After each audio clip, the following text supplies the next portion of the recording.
Good morning, Jackson. Good morning, Tracy. I'm just to introduce myself. I'm Tracy from Interiors Monthly, and would you like to introduce yourself? Yes, absolutely. I'm Jackson Szabo. I'm the Portfolio Director of Retail for Hyve. Wonderful. And just tell me a little bit about your company. What do you do? Hyve is a long-established business, built 30 years or so now in various different guises. And really, the mission of Hive is to create and run game-changing events that really leave impact on the industries that they serve. So we run over 30 shows worldwide annually, and these are market-leading shows in their respective industries. So within retail, we have brands such as Spring Fair that's been running for 75 years, the largest, most diverse show in the industry in the UK. We have Autumn Fair, that's the largest show in the second half of the year. We have Glee, that's been running for 50 years. We have Pure, that's been running for 30 years. So we're very lucky to run really long established shows that make a huge impact in the industries that they serve. Wonderful. It's Spring Show obviously has just happened. How was that? It was fantastic, Tracy. It was a really successful show for us and for our clients. I think we've been on a journey over the last 18 months or so. I think retail as a whole has been a challenging industry. And I think you see that in the event landscape. Events, when they're at their best, are real strong reflections of the market and what the market could be. And so what we've been working on over the last 18 months is to grow and develop these shows, bringing new brands and new retailers and essentially enabling the retail landscape in the UK to grow. I mean, that's the overall mission. I think if we grow the overall landscape, that's great for our customers, it's great for their customers, and everyone benefits really. Yeah, I mean the UK market obviously has seen some turbulence over the past few years. We've had COVID, we've had Brexit, and obviously there are political issues, change of government and so on. How do you think these factors have impacted upon the industry? They've had a huge impact. I would say probably 80% of our audience that attend the shows are independent retailers, and they are really at the core face of some of these challenges, really. I think it's a little bit different to some of the big news stories that you hear around some of the larger companies, because some of those larger companies, they have the scale and the resources to be adaptable. Whether they are or not is ultimately down to them. And when you're an independent business, it can be really, really difficult. The owner of the business also might be the person who has to deal with the IT. It also might be the accounts person. It's also the buyer. It's also the merchandiser. It's also the marketeer. And so it's very, very challenging when in a larger business, you would have an expert for each of those hats. And independent retailers have to be experts in each of those areas to survive. And I think what you actually see because of that is a really kind of, I suppose, vibrant and diverse ways of dealing with those challenges. And so the really strong independent retailers that are not only surviving but thriving also have really interesting and unique stories in terms of how they're able to do that. I'll give you a really good example. I was speaking to a high-end fashion boutique, so women's wear, in rural areas in the north, and not a typical. They were in a location that wasn't typical demographic that they were aiming for, and so in order to combat this, they actually acquired a post office next door and treated the post office as their footfall generator. The post office didn't make the money, but it generated them a lot of footfall, and they could convert that footfall into clients and customers of the fashion boutique.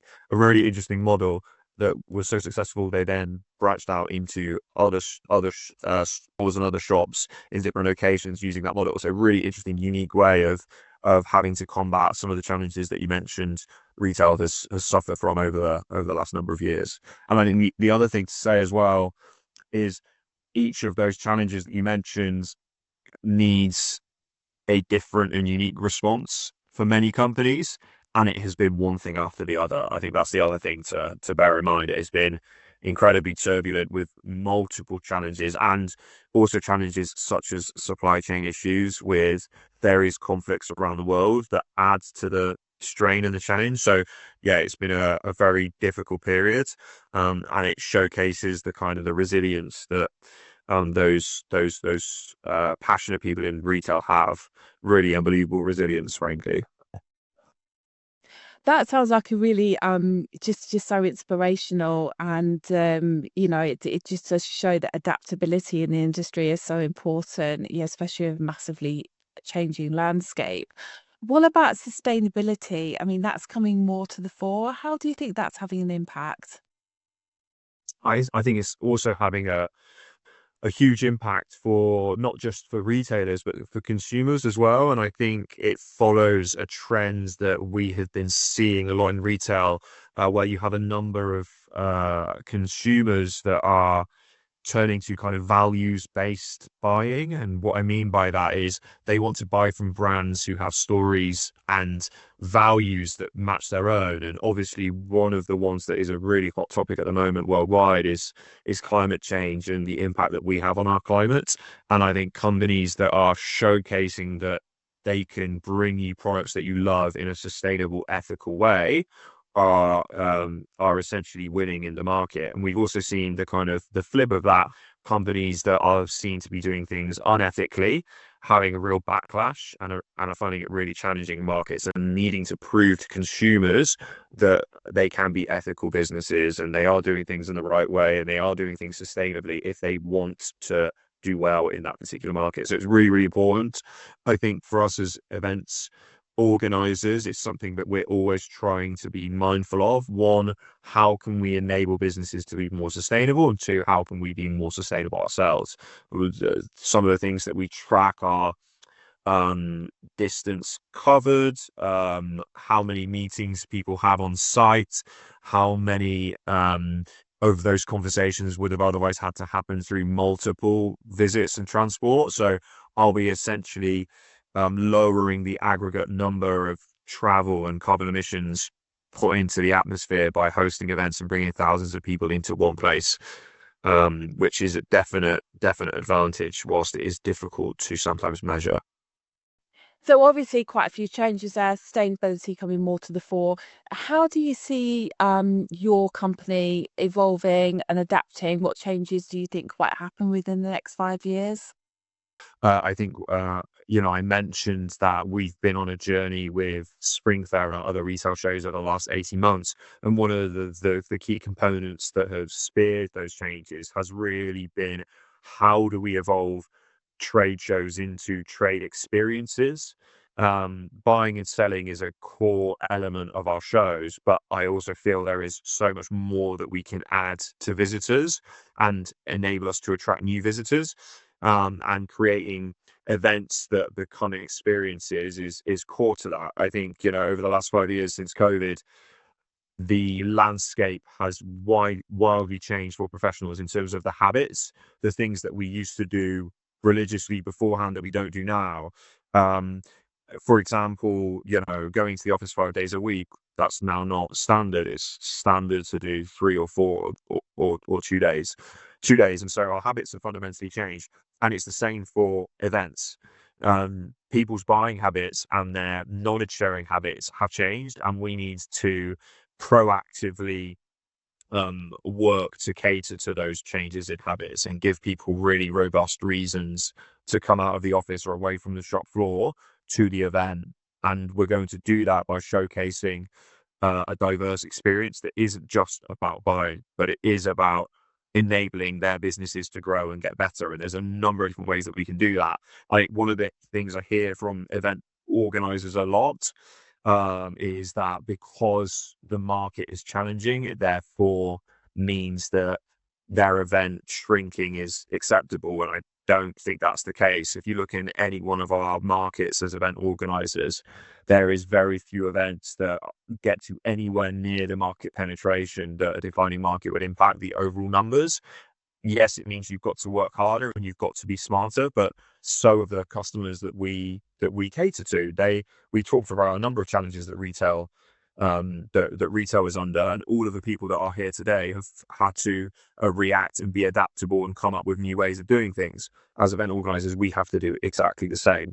And I think what I am really proud of with our shows at Hive is that we are spearheading that change, really, and delivering game-changing impact for all of our customers and our customers' customers.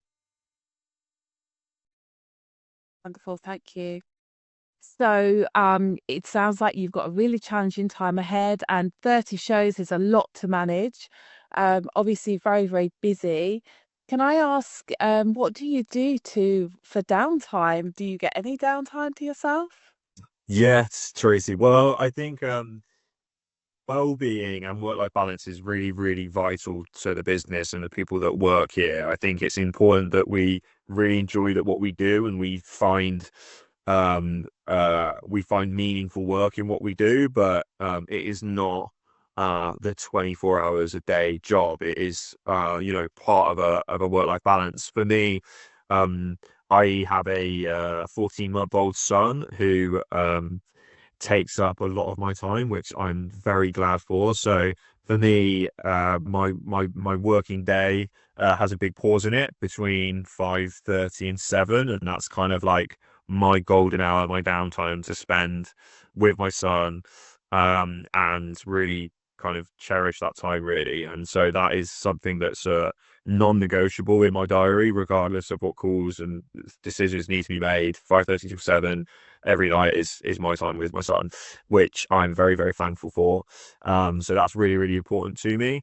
I'm also very fortunate that I've got a partner who's really, really supportive and also challenges me in the right way to make sure that I'm prioritizing the right things at the right time in terms of health and well-being, and spending time going to the gym and getting exercise in.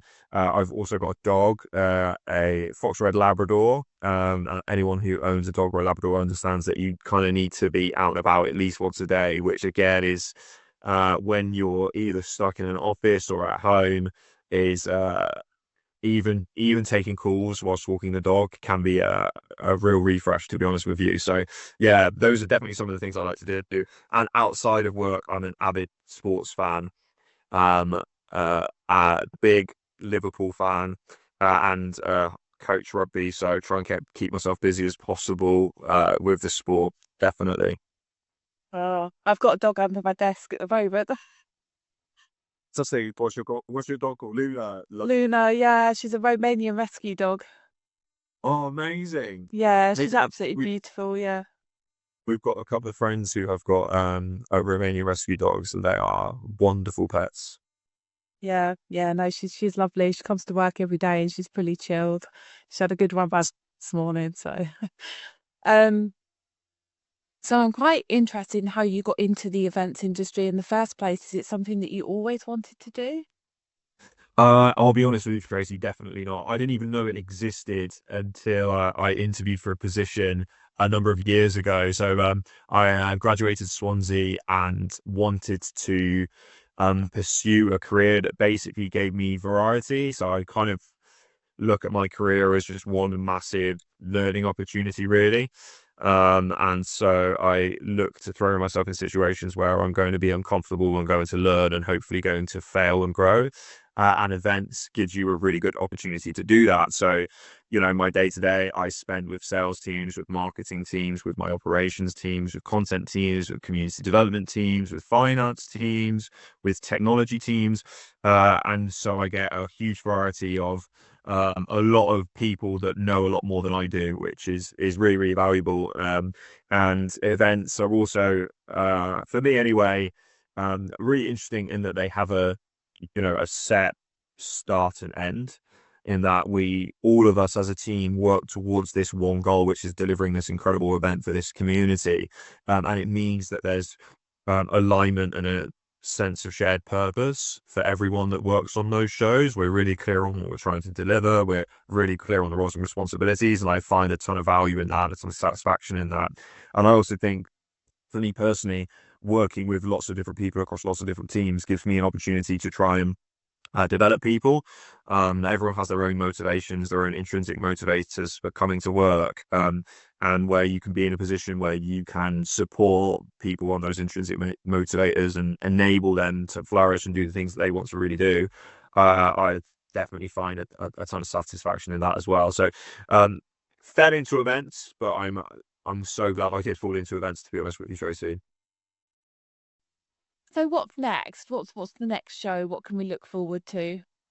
Well, within my portfolio, the next show, from a fashion perspective, is Scoop in July, which is our premium contemporary exclusive show. It's the kind of the main fashion show in London, really. It's just been for the autumn winter season, and spring summer is next in July. And it is a phenomenal event, really, really unique in its space. And then the second one in the wider retail landscape is Autumn Fair, which takes place in September at the NEC. As I mentioned, it's basically the second largest show in retail behind our very own Spring Fair. It's the largest show in the second half of the year, and it has become a vital event for retail, especially when we're talking about independent retailers.